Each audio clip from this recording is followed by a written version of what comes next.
one of the... I'm candidate. Oh, I wish you well. What do you want to do? Well, one of the passions I have is diversity, gender parity, also more people from other diverse backgrounds, so LGBT, more black and minority ethnic MEPs. Those things are very, very low.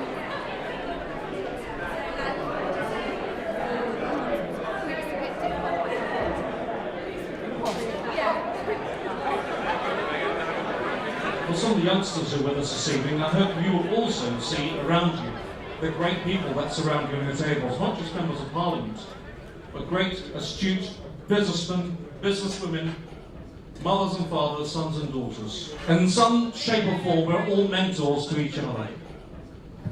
It is the power of our argument, the power of our values and alternative that will defeat UKIP. It matters. It matters because of the kind of city that we are, the kind of city that we want to go on being. We are proud to be Londoners of a diverse, open, tolerant London.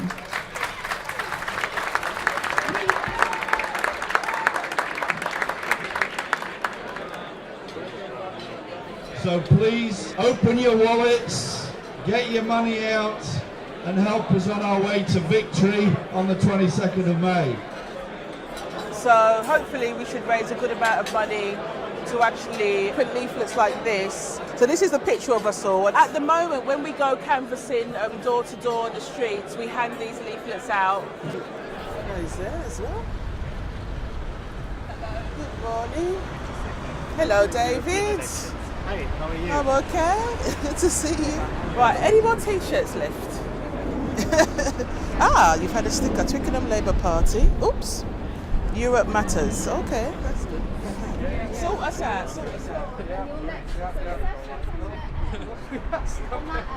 That ends, sir. That ends. That ends.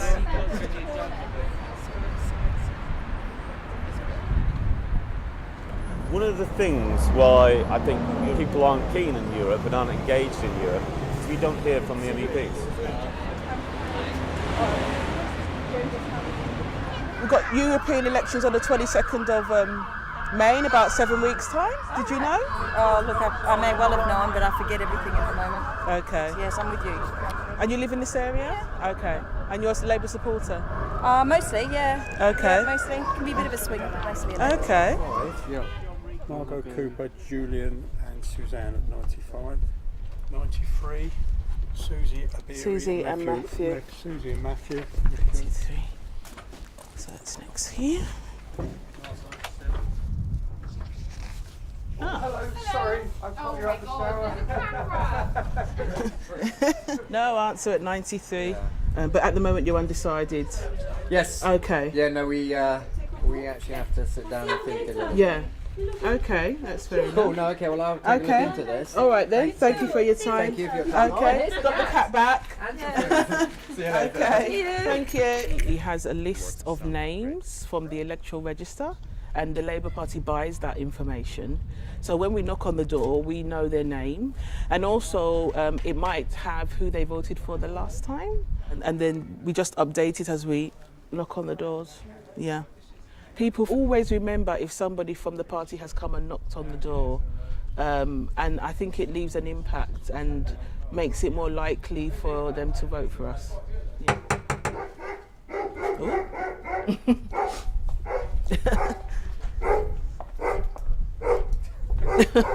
Morning.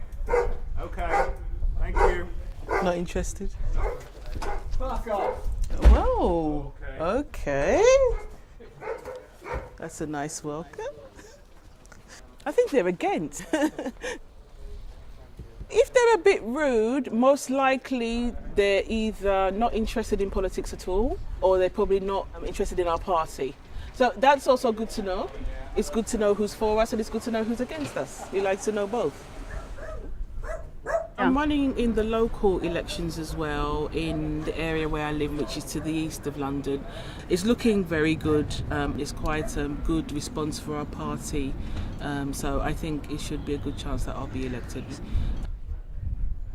Well, at the moment, I don't have any children, but it is something that I'm thinking about, and it will be a difficult thing to do, to juggle political life and family life. Of course, many women have done it before, but it doesn't make it any easier. But I will have to face that challenge when it comes, but I have a very supportive partner, and I think if you are in the process of choosing a partner, just choose wisely, and make sure that you tell them your political ambitions and that they're on board with that to support you.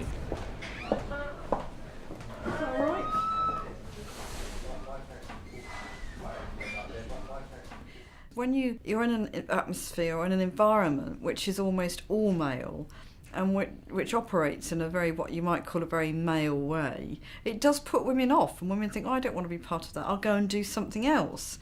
And I think that certainly happens in this country, where we do have in the House of Commons one of the lowest female representations across the EU, actually, which is shameful.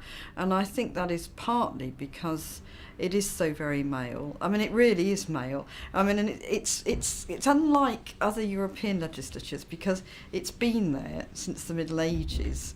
And so you have things like places to hang your sword in the cloakrooms, would you believe? I mean, it is quite unbelievable.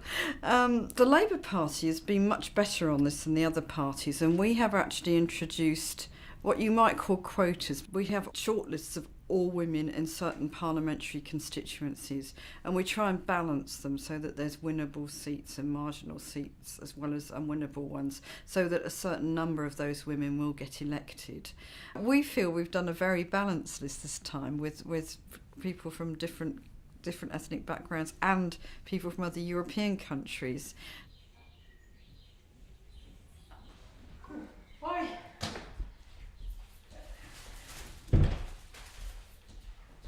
Zo, dat was mijn rit uit Frankfurt. Elif! Ikje! Woe! Voorzichtig, voorzichtig, voorzichtig. Eten.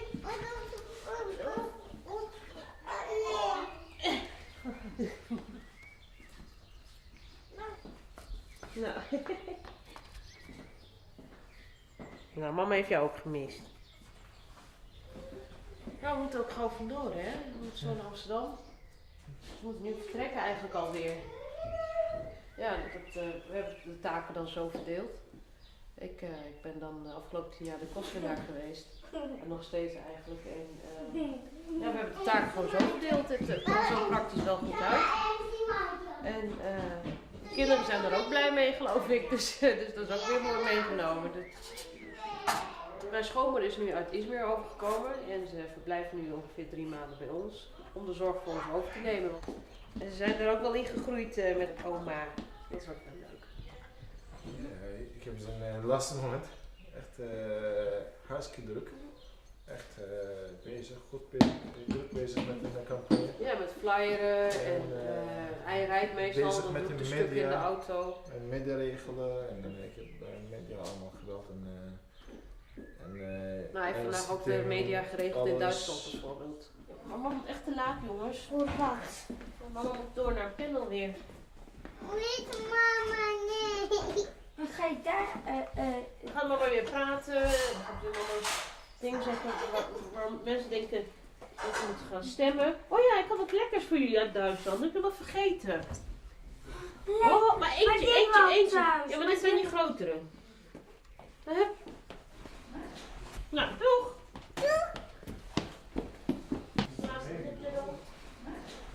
Dat is mijn broer, daar gaan we dus samen mee naar Duitsland vanmorgen.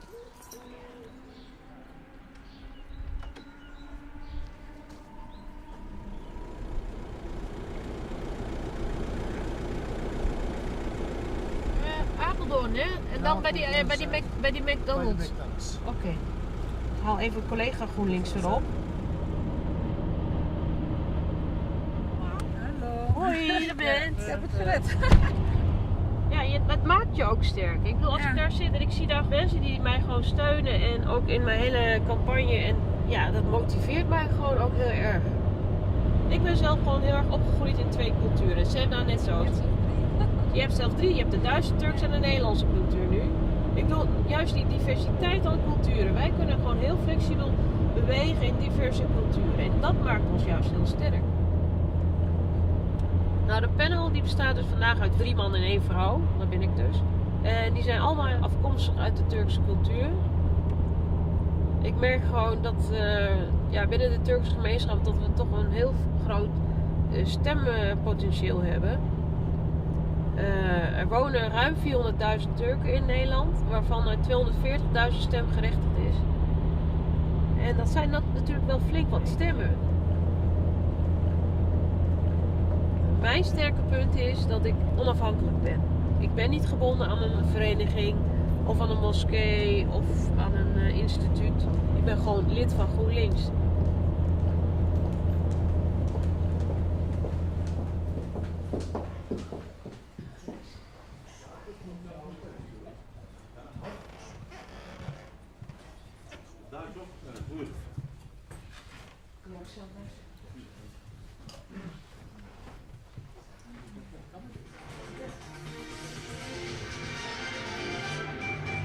Parliamentary elections are drawing to a close this weekend. Exit polls show sweeping gains for both Eurosceptic and far-right movements across the continent. In Frankrijk, Denemarken en Groot-Brittannië werden ze zelfs de grootste partij. Los diversos partidos euroescépticos sumarán un centenar de escaños en la Eurocámara encabezados por el ultraderecha. Nigel Farage, UKIP party truly rocked the political landscape. Det en historisk aften for de konservative. Det et skæbne. Spørgsmålet om folkebevægelsen kommer. I think it's a loss of effort for the dynamic of the group, but a loss of effort of the project. I think people should follow their commitments when they're applying for this place, because you know you're going to be 5 or 6 times in Brussels. You know that you're going to be participating. You know that you have to have the contact with your mentor, etc. You know it's going to be a dynamic year. So where do you stand now? And how do you see your future in politics or outside of politics?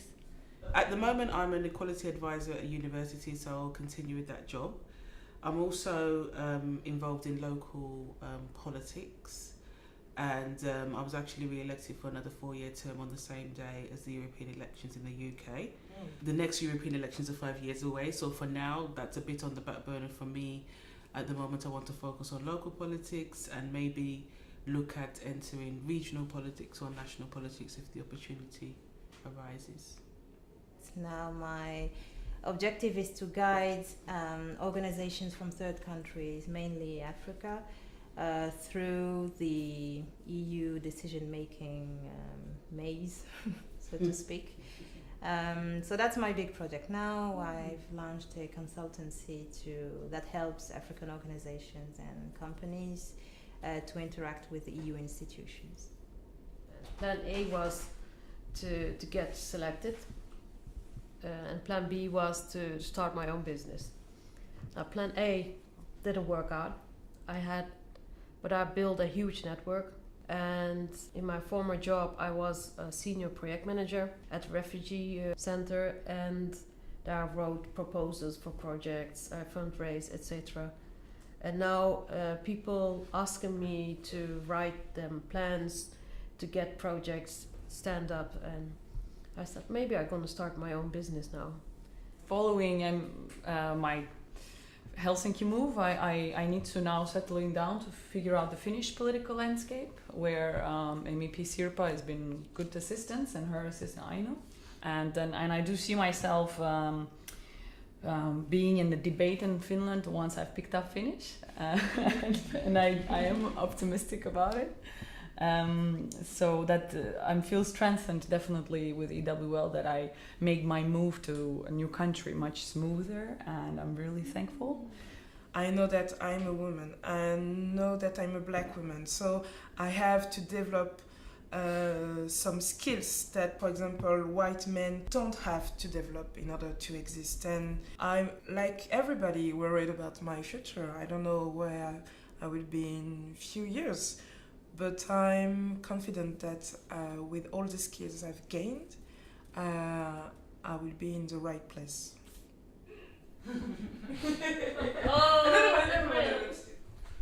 Because we are on the food.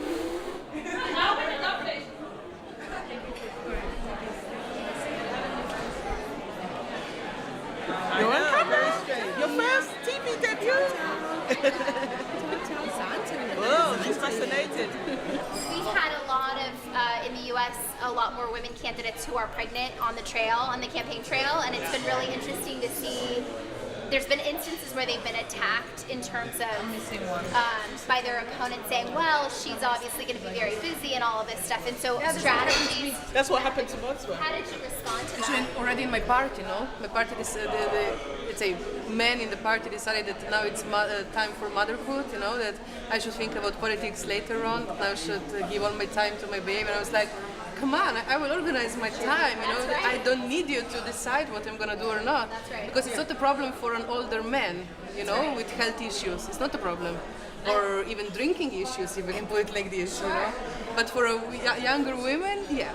And so I was put already on I was quite sure that I will be on the elected position almost till the end. And then like in the last days, they decided to put me on the non-elected one. Good. So Wow.